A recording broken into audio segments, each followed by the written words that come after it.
Desde el origen del cine, las películas solo podían rodarse en blanco y negro, ya que aún no existía la tecnología necesaria para registrar el color en el negativo fotosensible. Aunque ya en esta edad temprana se experimentó coloreando a mano en negativo o tiñendo el soporte a través de procesos químicos. A mediados de los años 30 aparecieron las primeras películas rodadas a color, con la famosa técnica del Technicolor.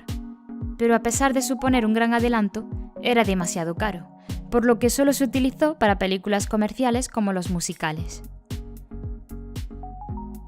Además, la Segunda Guerra Mundial afectó también a la financiación de la industria cinematográfica, que tuvo que abaratar sus producciones, impidiéndole dejar atrás el blanco y negro. Hubo que esperar a la década de los 50 para que el color se impusiera definitivamente, no solo por los avances tecnológicos conseguidos hasta entonces, sino para poder diferenciarse de un nuevo medio que les empezó a hacer frente, la televisión. El uso del blanco y negro, por tanto, se relegó a obras de bajo presupuesto, efectos concretos como el flashback, o para reforzar la estética ambiental de ciertos géneros donde este tipo de fotografía era representativo. A lo largo de las siguientes décadas, la competitividad que surge entre las diferentes compañías dedicadas al negativo de película da lugar a una experimentación que amplió la variedad de formatos, acabados y precios. Finalmente, la llegada del digital en los años 90 supuso una explosión en cuanto a posibilidades y accesibilidad, que permitió a los creadores elegir sin condicionantes entre grabar a color o en blanco y negro. Teniendo en cuenta esta evolución, es comprensible que el interés por hacer películas en blanco y negro disminuyera, ya que por un lado, se había conseguido exprimir las posibilidades de la imagen acromática creando obras visualmente inigualables, y por otro, el color era la novedad, la puerta que abría el camino a un mundo nuevo por explorar.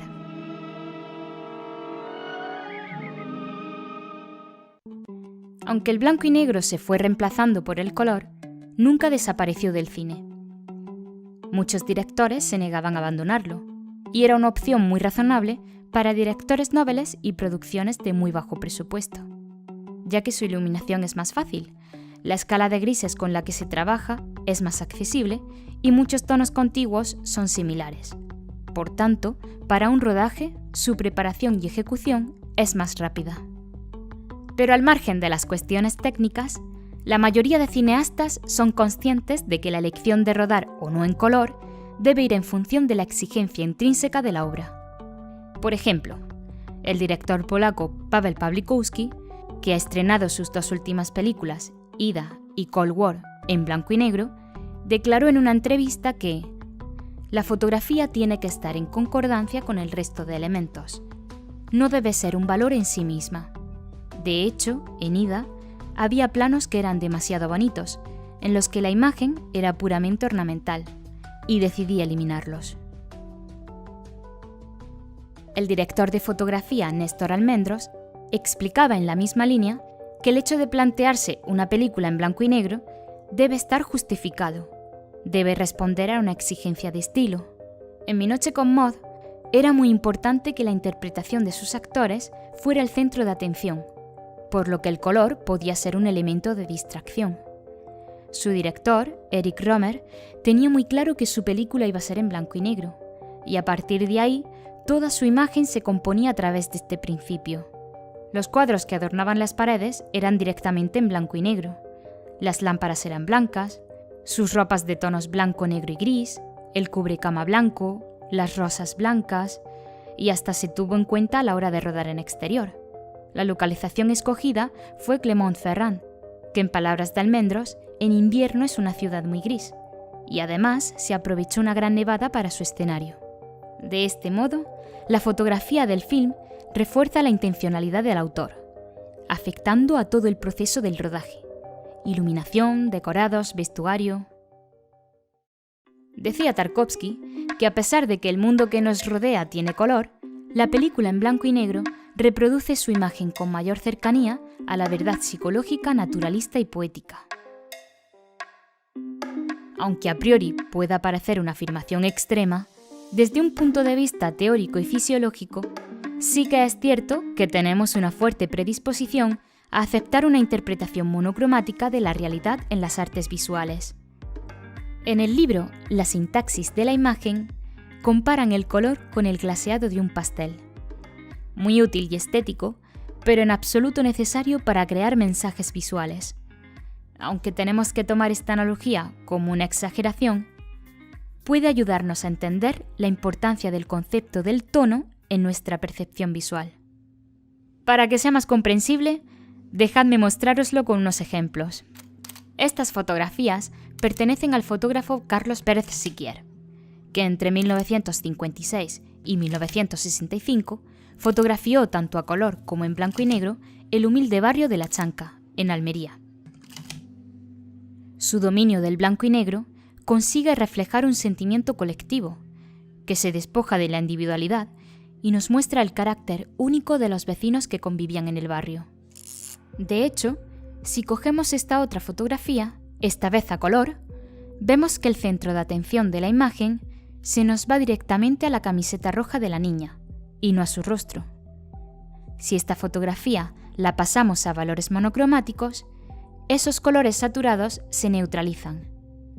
El rojo de su camiseta y el azul se nos antojan prácticamente el mismo gris, y el centro de atención se redirige tanto a su postura como a la expresión de su cara. Este es solo un ejemplo para explicar la importancia del valor tonal en nuestra percepción visual y el color. Sin embargo, todo depende del mensaje y la intención de su autor. Un buen ejemplo cinematográfico es Toro Salvaje, de Martin Scorsese, que comprendió junto a su director de fotografía Michael Chapman que el color podía servir de distracción en las escenas de combate. El uso del blanco y negro ayuda a enfatizar la representación de autodestrucción de su protagonista, y esto hace que imagen y película caminen en la misma dirección. Con esto no quiero decir que el color solo sirva para distraer, o que no aporte información valiosa. Si nos fijamos en estas otras imágenes, también de La Chanca, comprobamos que para poder mostrar la personalidad de dicho lugar, es mucho más ilustrativo el uso del color, porque en blanco y negro perderíamos todos esos matices característicos del lugar. Volviendo al cine, en Roma de Alfonso Cuarón encontramos un uso del blanco y negro que creo que puede ser muy ilustrativo de lo que hemos comentado hasta ahora. Una parte fundamental de la película es la casa, que se nos presenta de tal manera que resulta sencillo formarse un mapa mental de ella. También es fácil fijarse en los detalles que la componen: objetos decorativos en sus salitas, los útiles de la cocina o los dormitorios de los niños repletos de juguetes. Hay mucho mimo por dotar de vida cada rincón de la casa, pero no vemos el color de esos objetos, ni de la pintura de las paredes o las cortinas de cada habitación, ni si el rosa es el color predominante en el dormitorio de la niña o el azul de los niños. El color da igual, porque con esta imagen monocromática de la vivienda se consigue una lectura de su conjunto. Cuarón construye la casa de su infancia, pero usando el blanco y negro, no evoca solo sus recuerdos, sino que crea una imagen más general, capaz de representar a toda una generación que vivió ese momento concreto de la historia de México. Esta lectura de conjunto, que también hemos visto en las fotos de La Chanca, se puede apreciar en La cinta blanca, de Michael Haneke. La película cuenta con un gran número de personajes que conviven en un pueblo ficticio al norte de Alemania, poco antes del estallido de la Primera Guerra Mundial.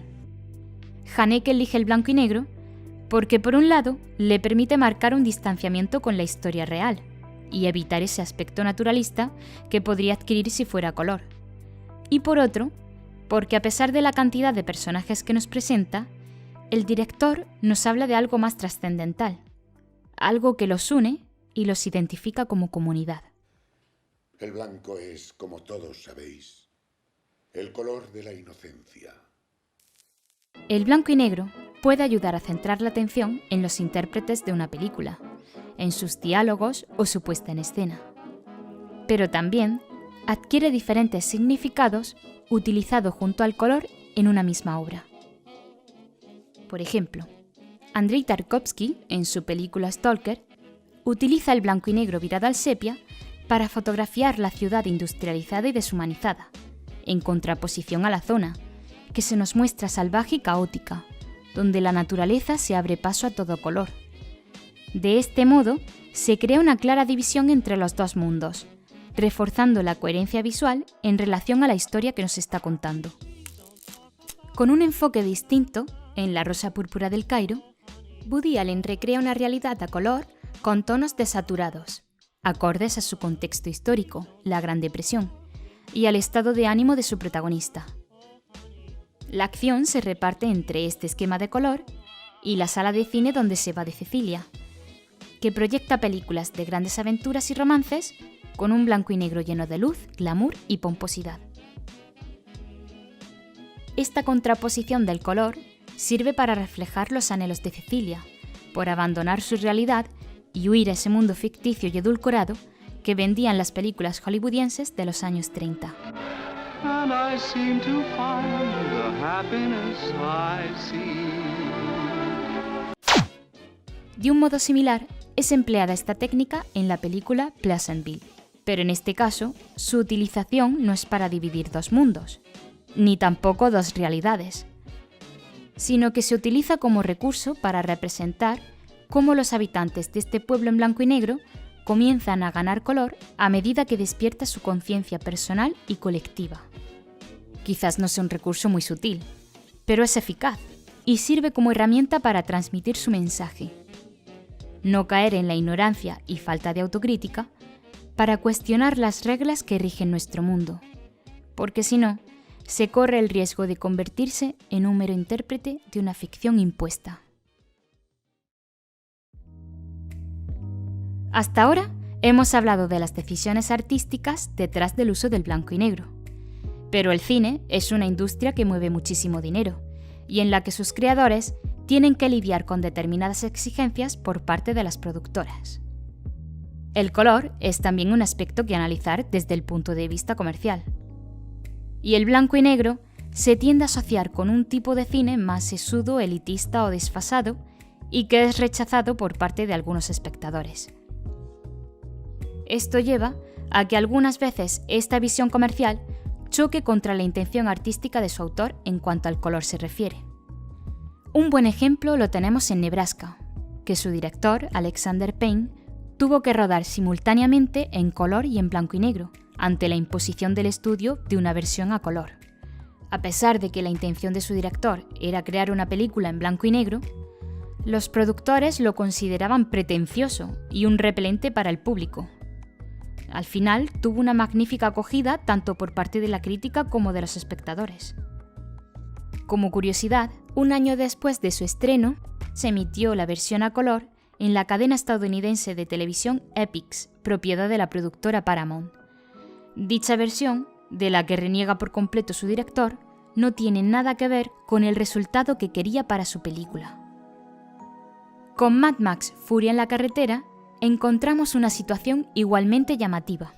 A su director, George Miller, le interesaba hacer una nueva entrega de Mad Max en blanco y negro, ya que despojarla de toda la información del color le daría una dimensión más abstracta e icónica a la película. Pero una decisión así se consideró demasiado atrevida para un blockbuster como este, así que al final llegó a los cines a todo color. Con el lanzamiento de la cinta en Blu-ray, incorporaron la versión en blanco y negro del director. Como el propio Miller confiesa, en algunas escenas funciona bien, pero en otras la información que aporta el color no está y le resta efecto. Aún así, para él, es la mejor versión de la película. ¿Recordáis el ejemplo con las fotografías de Pérez Siquier? En este caso, el efecto es similar. Para mí, la versión a color enriquece mucho más la atmósfera de la aventura y su experiencia visual. Escenas como esta, en blanco y negro no tienen sentido, porque no logran describir el contexto en el que se encuentran. Es cierto que en determinados momentos, la Black and Chrome enfatiza ciertas secuencias, pero en mi opinión, en su conjunto no funciona tan bien como la versión original. También hay que entender que la postproducción en blanco y negro está tomada del metraje grabado con el fin de que fuera a color, y por tanto, al no haber sido concebida desde un inicio con esta fotografía, es normal que tenga esas carencias. Habría sido muy interesante haber conocido una Mad Max planificada desde un principio en blanco y negro. A lo largo de este vídeo hemos visto algunos usos del blanco y negro en el cine, pero son solo una pequeña muestra de las posibilidades que ofrece este tipo de fotografía. Por ello, la elección de rodar una película en blanco y negro o a color no debería responder a imposiciones comerciales o a caprichos estéticos, sino a las necesidades y espíritu de la obra.